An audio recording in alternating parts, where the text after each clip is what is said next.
फुलेरा दूज।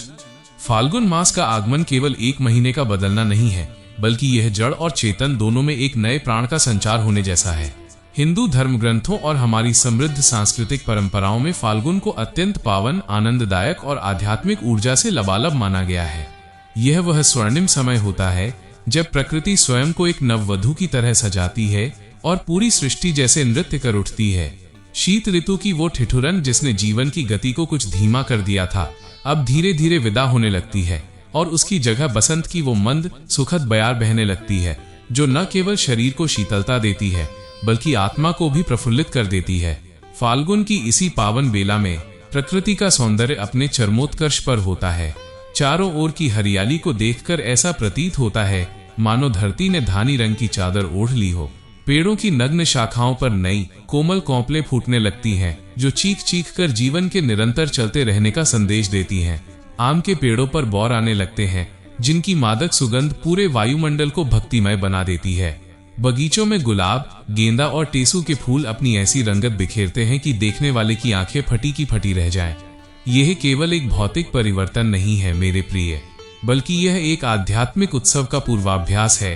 फाल्गुन का यही माधुर्य मनुष्य के हृदय में भक्ति और प्रेम की नई तरंगे पैदा करता है, जिससे वह स्वयं को उस परम सत्ता, उस सांवरे के और भी करीब अनुभव करता है। फाल्गुन को उत्सवों का राजा इसीलिए तो माना जाता है क्योंकि इसी महीने में वो निस्वार्थ प्रेम और निश्चल आनंद समाहित है, जो दुनिया के अन्य किसी कोने में देखने को नहीं मिलता। इसी फाल्गुन मास के शुक्ल पक्ष की द्वितीया तिथि को हम फुलेरा दूज के रूप में मनाते हैं। फुलेरा दूज नाम लेते ही हृदय में एक मधुर झंकार होने लगती है, क्योंकि इसका शाब्दिक अर्थ ही है फूलों से भरा हुआ दिन। यह पर्व भारतीय संस्कृति की उस महान परंपरा का प्रतिनिधित्व करता है जहां प्रेम को ही परमात्मा का साक्षात रूप माना गया है।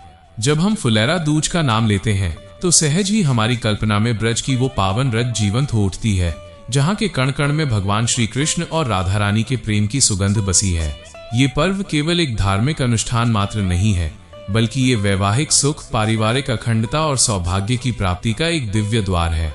फुलेरा दूज को हिंदू पंचांग में एक अबूझ मुहूर्त की संज्ञा दी गई है, एक ऐसा मुहूर्त जिसे किसी प्रमाण की आवश्यकता नहीं। अबूझ मुहूर्त का महत्व भारतीय ज्योतिष शास्त्र में बहुत ऊंचा है। इसका अर्थ है एक ऐसा समय जो स्वयं में इतना सिद्ध और पवित्र है कि उसे किसी भी शुभ कार्य के लिए जांचने या परखने की जरूरत ही नहीं होती। सामान्यतः जब हम कोई नया घर लेते हैं, विवाह का निर्णय करते हैं या कोई बड़ा व्यापार आरंभ करते हैं, तो हम ग्रहों की स्थिति और नक्षत्रों की चाल को देखते हैं ताकि कोई विघ्न न आए। परंतु फुलेरा दूज वो दिन है जब काल स्वयं मंगलकारी हो जाता है। इस दिन ब्रह्मांड की ऊर्जा इतनी सकारात्मक होती है कि कोई भी मांगलिक कार्य, चाहे वो गृह प्रवेश हो, सगाई हो, नामकरण हो या मुंडन, बिना किसी संकोच के किया जा सकता है। ये दिन उन लोगों के लिए आशा की एक नई किरण लेकर आता है जिनके कार्यों में ग्रहों के दोषों के कारण लंबे समय से बाधाएं आ रही थीं। वर्ष 2026 में यह शुभ दिन 19 फरवरी गुरुवार को पड़ रहा है, जो गुरु तत्व की प्रधानता के कारण और भी अधिक फलदायी और कल्याणकारी हो गया है। फुलेरा दूज की महानता के पीछे जो सबसे सुंदर और अलौकिक पौराणिक कथा है, वो श्री कृष्ण और राधा के फूलों वाली होली की है। ब्रज की कथाओं के अनुसार एक बार फाल्गुन के इसी समय में पूरा वृंदावन दिव्य पुष्पों से लद गया था। उस दिन प्रकृति ने अपने स्वामी के स्वागत में अपनी पूरी संपदा लुटा दी थी। वायु में एक ऐसी सुगंध थी जो ध्यान की गहराई तक ले जाने वाली थी।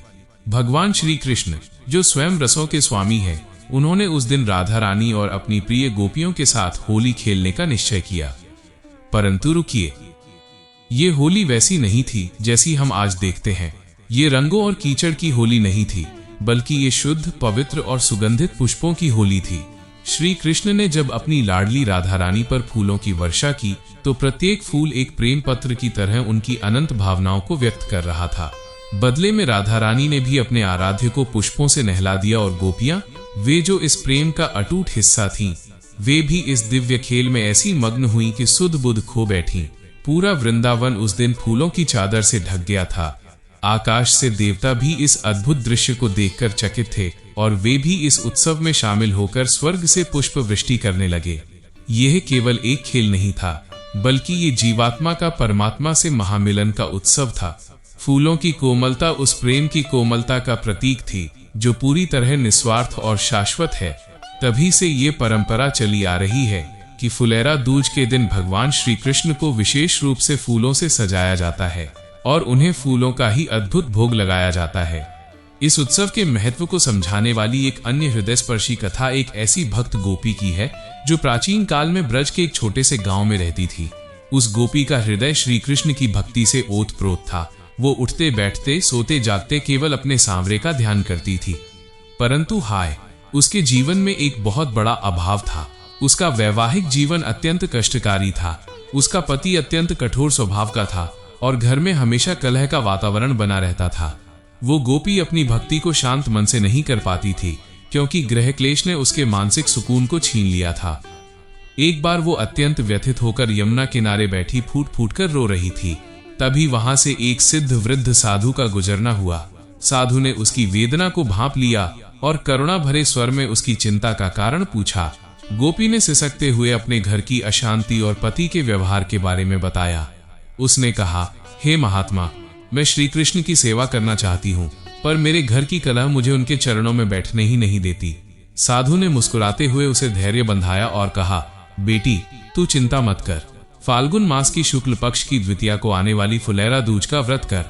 उन्होंने उसे विधि बताई कि उस दिन राधा रानी और श्री कृष्ण की युगल छवि की फूलों से पूजा कर और अपने हृदय के सारे दुखों को उन्हें सौंप दे। गोपी ने पूरी श्रद्धा के साथ उस दिन व्रत रखा।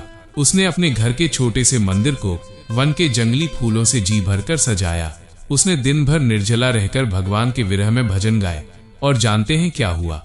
कहा जाता है कि उस रात उसके सपने में स्वयं श्री कृष्ण और राधा रानी प्रकट हुए। उन्होंने उसके मस्तक पर हाथ रखा और उसे अखंड सौभाग्य का आशीर्वाद दिया। अगली सुबह जब वो जागी तो उसे अपने घर के वातावरण में एक जादुई, एक दिव्य बदलाव महसूस हुआ। उसका पति, जो हमेशा क्रोध में रहता था, वो शांत और अत्यंत प्रेमपूर्ण व्यवहार करने लगा। उसके घर की दरिद्रता और अशांति सदा के लिए समाप्त हो गई। ये कथा हमें चीख चीख कर सिखाती है कि यदि हम पूरे समर्पण के साथ इस दिन प्रभु की शरण लेते हैं तो हमारे जीवन के कठिन से कठिन संकट भी फूलों की तरह हल्के हो जाते हैं। फुलेरा दूज के दिन व्रत और पूजन की विधि भी उतनी ही सुंदर है जितना ये पावन पर्व। इस दिन का आरंभ सूर्योदय से पूर्व उठकर पवित्र स्नान से होता है। साधक को चाहिए कि वह स्नान के जल में थोड़ा गंगा जल मिलाकर अपने शरीर और मन को पूरी तरह शुद्ध करे। इस दिन लाल या पीले रंग के वस्त्र धारण करना अत्यंत शुभ माना जाता है क्योंकि ये रंग ऊर्जा, उत्साह और शुद्ध भक्ति के प्रतीक हैं। पूजा स्थान को विशेष रूप से ताजे और सुगंधित फूलों से सजाया जाना चाहिए। गेंदा, गुलाब और चमेली के फूलों का उपयोग भगवान की प्रसन्नता के लिए किया जाता है। श्री कृष्ण और राधा की प्रतिमा को एक सुंदर आसन पर विराजमान कर उन्हें सुगंधित जल से स्नान कराया जाता है और इसके पश्चात उन्हें चंदन, अक्षत और धूप अर्पित की जाती है। फुलेरा दूज का सबसे मुख्य अंग है फूलों का अर्पण। भक्त को चाहिए कि वह एक एक करके अत्यंत श्रद्धा पूर्वक पुष्पों को भगवान के चरणों में अर्पित करे और अपने मन की दबी हुई इच्छाएं उनके समक्ष रख दे। भोग में ताजा माखन, मिश्री और ऋतु फलों का उपयोग करना चाहिए। शाम के समय घर की देहरी पर और मंदिर के कोने कोने में घी के दीपक जलाना अनिवार्य माना गया है। रात्रि में भजन कीर्तन का आयोजन करना और राधा कृष्ण की महिमा का गान करना भक्त को उस रस में डुबो देता है जिसे हमारे संतों ने ब्रह्मानंद कहा है। इस दिन क्रोध, ईर्ष्या और निंदा जैसे नकारात्मक विचारों से पूरी तरह दूर रहना चाहिए क्योंकि यह दिन मन की निर्मलता और अंतरात्मा के उत्सव का है। फुलेरा दूज का आध्यात्मिक संदेश बहुत ही गहरा और मर्मस्पर्शी है। ये हमें बताता है कि जिस प्रकार एक फूल बिना किसी भेदभाव के अपनी सुगंध सबको देता है, वैसे ही एक सच्चे भक्त का हृदय भी सबके प्रति केवल और केवल प्रेम से भरा होना चाहिए। भगवान श्री कृष्ण ने फूलों की होली खेलकर संसार को ये संदेश दिया कि भक्ति कोई बोझ नहीं बल्कि एक जीवंत उत्सव है। हमारा जीवन संघर्षों और दुखों से भरा हो सकता है, परंतु यदि हमारे भीतर भक्ति का एक छोटा सा बीज भी है तो वो किसी भी विपरीत मौसम में खिल सकता है। यह पर्व गृहस्थ जीवन जीने वालों के लिए एक बहुत बड़ी सीख है कि आपसी प्रेम, सम्मान और सद्भाव ही असली सुख है। जिस घर में राधा कृष्ण की तरह आपसी समर्पण होता है वहां साक्षात ईश्वर का वास होता है। फुलेरा दूज हमें प्रकृति के साथ गहराई से जुड़ने की प्रेरणा भी देता है। ये हमें याद दिलाता है कि हम इस सुंदर धरती के ऋणी हैं जिसने हमें ये रंग और ये सुगंध उपहार में दी है। अंत में ये पर्व उस अटूट विश्वास का प्रतीक है इस विश्वास का कि यदि हम एक कदम ईश्वर की ओर बढ़ाते हैं तो वे हमारी ओर 10 कदम फूलों की वर्षा करते हुए बढ़ते हैं। फुलेरा दूज की ये पावन कथा हमें हर वर्ष ये भरोसा दिलाने आती है कि प्रेम ही इस संसार का एकमात्र आधार है और इसी प्रेम के माध्यम से ही हम उस अविनाशी, उस सांवले परमात्मा को प्राप्त कर सकते हैं। बोलो जय श्री कृष्णा।